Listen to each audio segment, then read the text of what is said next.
Nous restons au Maroc qui célèbre ce 14 mai, un jour symbolique, le 62e anniversaire de la création des phares des forces armées royales. Depuis la naissance des phares le 14 mai 1956, des hommes, des femmes ont œuvré sans relâche pour défendre l'intégrité territoriale du royaume, renforcer la solidarité nationale et internationale, mais aussi préserver la paix dans le monde. Tout commence au lendemain de l'indépendance du royaume. Feu le roi Mohammed V dote le royaume d'une armée moderne et professionnelle, une mission qui sera parachevée par son successeur, feu le roi Hassan II. Et aujourd'hui, le roi Mohammed VI, chef suprême et chef d'état-major général des forces armées royales, veille à développer davantage cette institution, une institution dont le courage et le professionnalisme sont salués dans les missions onusiennes pour le maintien de la paix. Et pour nous parler de cet anniversaire, nous sommes avec Hassan Saoud, expert en sécurité et chercheur associé à l'Institut royal des études stratégiques. Bonjour. Bonjour, monsieur Diop. Tout d'abord, que pouvez-vous nous dire sur l'évolution des forces armées royales depuis leur création en 1956? Tout d'abord, il faut se féliciter de ce 62e anniversaire que nos forces armées royales et le peuple marocain avec célèbrent. Cette institution qui, depuis sa création, s'attelle avec courage, esprit de sacrifice et d'abnégation à ses missions de défense des pays et des protections de ses intérêts nationaux et de ses institutions sacrées.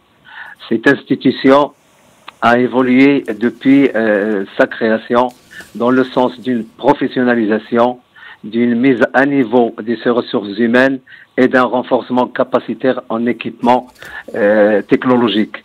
Et c'est là où cette armée a atteint un degré de maturité et de professionnalisation inégalable. Alors, qu'en est-il de la formation des cadres des phares et de l'aspect également technologique? Vous savez, les cadres de notre armée sont formés au Maroc, mais dans presque tous les pays avec qui on a des relations. Donc nous avons une formation diversifiée, une formation technique, technologique et évidemment en ressources humaines qui permet à notre armée d'être au diapason et au niveau des armées, des grandes armées du monde. Vous savez, son rayonnement intérieur et extérieurs sont appréciés par tout le monde.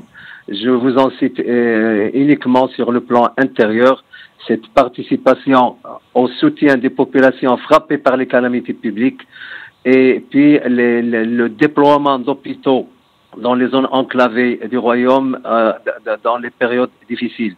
Voilà un peu ces missions à l'intérieur.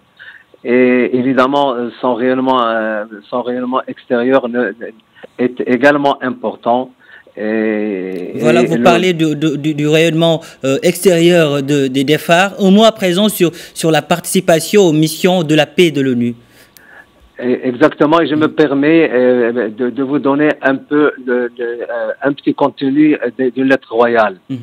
Je cite: notre décision d'envoi de ces contingents découle de notre préoccupation de préserver la position privilégiée de notre pays au sein de la communauté internationale, marquée par notre engagement et notre respect du droit international, notre adhésion aux décisions des Nations Unies et aux objectifs et principes fixés par la Charte pour préserver la paix, la liberté et la dignité.